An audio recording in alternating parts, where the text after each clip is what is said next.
E a Comissão de Saúde da Assembleia Legislativa defende o estabelecimento de protocolos para atendimento de pacientes com a Covid-19. Mato Grosso já registrou mais de 10 mil casos e 394 mortes pela doença. E agora, para falar sobre esse e outros assuntos, está aqui no estúdio paralelo do Jornal do Meio-Dia o deputado estadual pelo PP, Paulo Araújo. Boa tarde, deputado. Muito boa tarde, é um prazer novamente estar aqui com vocês. Deputado, totalmente recuperado? Graças a Deus. Zerado? Zerado. Deputado, vamos então aí ao protocolo. O que é que a Comissão de Saúde defende para esse protocolo aí para a Covid? Nós estamos falando do protocolo clínico ou do protocolo terapêutico. A Comissão de Saúde, formada pelos deputados doutor Eugênio, doutor João, doutor Lúdio, doutor Gimenez e eu, representado hoje pelo doutor Eugênio, está participando de uma reunião junto ao governo do Estado, capitaneado pela Secretaria Estadual de Saúde, no sentido de definir protocolos clínicos, protocolos terapêuticos que possam ser utilizados de forma uniforme no Estado de Mato Grosso. Então, é uma ferramenta extremamente importante de combate aí, de enfrentamento ao Covid-19. Nesse protocolo, deputado, também tem a distribuição do chamado kit Covid, com os medicamentos aí que, inclusive, estão no protocolo do Ministério da Saúde? Nayara, a discussão é justamente em torno de um protocolo único para o Estado de Mato Grosso. O que quer dizer isso? Hoje, fica restrito aos profissionais. Cada um vem adotando protocolos terapêuticos, protocolos clínicos de forma diferente. Cada município faz de um jeito, cada médico faz de outro. Então, essa estratégia do governo do Estado, capitaneado pela Secretaria Estadual de Saúde, com o apoio da Assembleia Legislativa e de mais órgãos e com a presença dos profissionais médicos, que senão não surtiria o efeito necessário, é justamente para disciplinar no Estado de Mato Grosso. Daqui para frente vai ser assim, o paciente que tiver sintomas leves vai fazer uso dessa medicação, vai ser assim, vai ser assado, né? Então, para disciplinar, para orientar todo o território do Estado de Mato Grosso, as unidades de saúde do Estado de Mato Grosso, que o protocolo de enfrentamento da doença passa a ser esse. Vai fazer uso desse medicamento, vai ficar em repouso em casa, aquele paciente vai procurar a unidade de saúde quando tiver aqueles sintomas, vai Mas fazer no uso caso, daqueles... deputado, no caso dos medicamentos especificamente, essa decisão aí do que o paciente vai ou não usar é uma decisão do médico. É uma decisão do médico, mas o protocolo é extremamente importante, inclusive para uniformizar a estratégia de enfrentamento no Estado de Mato Grosso. Orientar os municípios e orientar toda a rede pública de saúde, inclusive a própria particular, como é que se deve se comportar diante daquelas situações que o protocolo vai dizer. Para mim, é talvez uma das ferramentas mais importantes no enfrentamento ao coronavírus. Como vocês podem acompanhar, as informações elas terminam chegando pelo WhatsApp, pela internet, cada um mandando que deve tomar um tipo de medicamento, aí vem um profissional médico, não, fala tem que tomar esse, o outro fala, não, tem que tomar aquele, não precisa tomar, tem que ficar em casa. Então, essa dificuldade de interpretação, essa dúvida que causa na população do Estado de Mato Grosso, principalmente aquelas pessoas que estão infectadas, ela vai terminar sanando com a adoção de um protocolo terapêutico, de um protocolo único no Estado de Mato Grosso. Agora, deputado, o protocolo é para quando? Porque eu tenho certeza que a comissão vem acompanhando também o colapso já instalado na saúde, principalmente de Cuiabá e de Várzea Grande. As pessoas lotando as UPAs, não sendo atendidas. A gente tem aí, a gente mostrou hoje de manhã uma imagem fortíssima de um senhor lá na UPA em Várzea Grande, que teve que chamar a polícia. Mesmo com a polícia, ele não foi atendido. E aí? Há uma expectativa... Houve uma ineficiência por parte dos dois gestores, tanto de Cuiabá quanto de Várzea Grande? Olha, Nayara, há uma expectativa com relação à adoção dos protocolos nessa semana, podemos dizer assim, né? Para isso, a Assembleia se faz representada através da Comissão de Saúde pelo nosso presidente hoje, que é médico, doutor Eugênio, né, que vem capitaneando isso do ponto de vista da Assembleia Legislativa.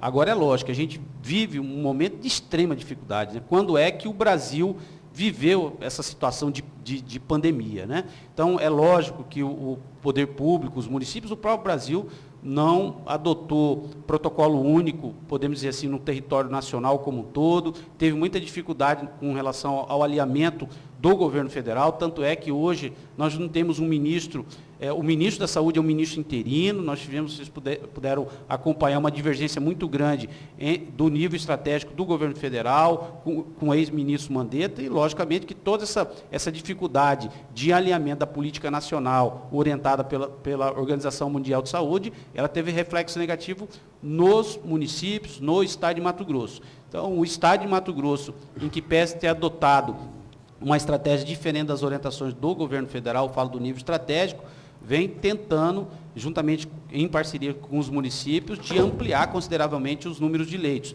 que é justamente aqueles percentuais negativos hoje.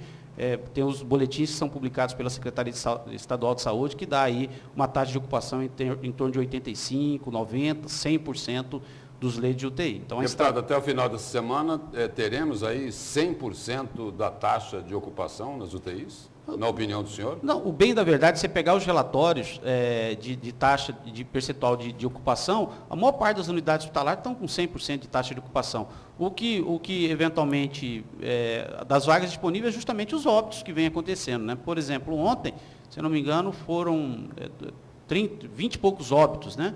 Então, é justamente esses óbitos que terminam abaixando a taxa de ocupação desses leitos de UTI, mas o que, bem da verdade, nós temos aí as UTIs não só no público, mas também no privado, com taxa de ocupação de quase 100%.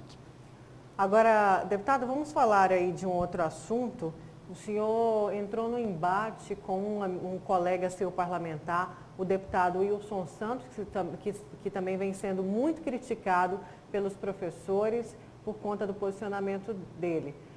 Tudo isso por conta aí da derrubada do veto do governo em relação ao auxílio para os professores que estão até hoje sem contrato, que estão pedindo ajuda para o governo desde março, desde o início da pandemia. Deputado, só quero complementar a pergunta da Nayara sobre aquela confusão que teve lá na discussão lá da reforma da Previdência.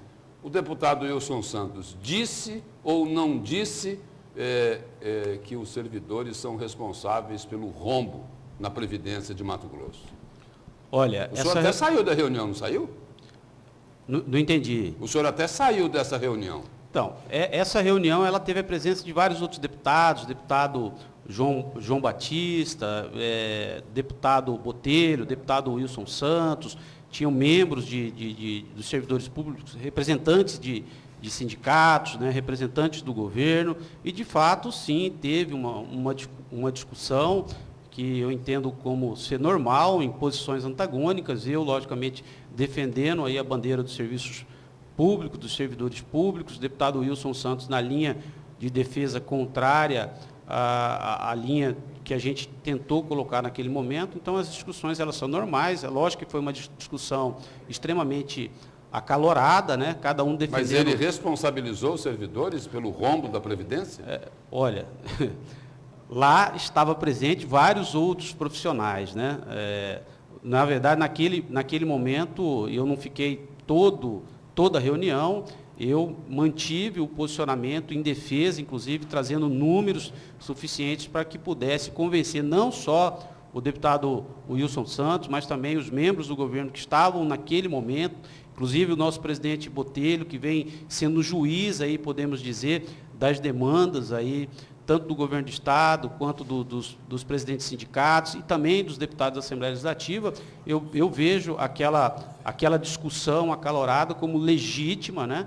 Cada um defendendo o seu ponto de vista, e, logicamente, que eu sempre disse e reitero, eu sou servidor público de carreira, eu acredito no serviço público e não voto matéria contra o servidor público, em hipótese alguma, ainda mais porque eu entendo que a regra da Previdência, em que pese ser necessária, e nós não somos hipócritas para entender que nós precisamos, sim, discutir uma reforma da Previdência. Para isso, nós somos a favor, sim, de 35 anos de contribuição para os homens, de 30 anos para as mulheres, mas nós precisamos ter regra de transição. Nós não podemos ter quebra de contrato, principalmente para aqueles servidores que entraram há muitos anos atrás, que quando fizeram o concurso público, lá tinha um edital que ditava as regras daquele edital, bem como as condições da época para você poder aposentar.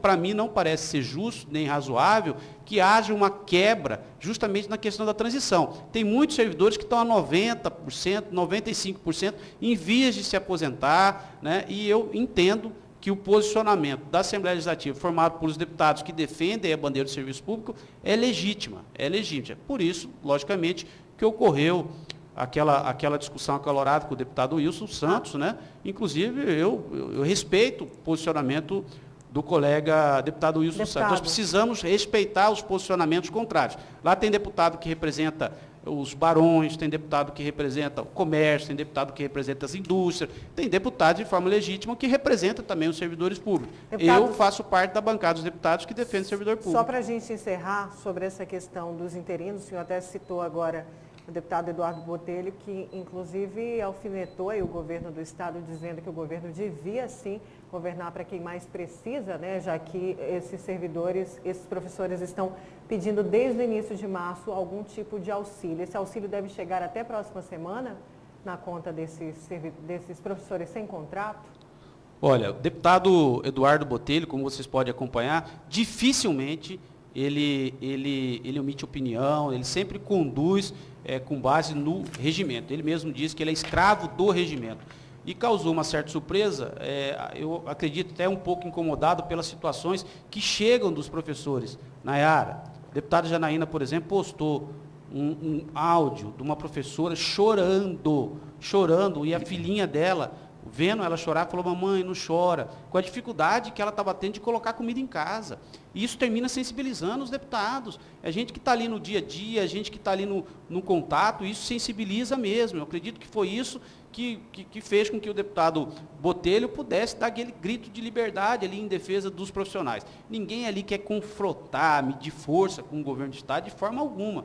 O que a gente está, na verdade, tentando fazer ali é mediar uma situação um pouco mais social. O governo é muito focado na gestão, de resolver problemas macros. Eu faço parte da base, eu entendo que o governo, na grande maioria, ele acerta, mas tem que ter uma sensibilidade um pouco mais social nessas causas que sensibilizam os deputados. O veto foi derrubado, deputado, agora é só sancionar, e a Assembleia que vai sancionar, não é isso?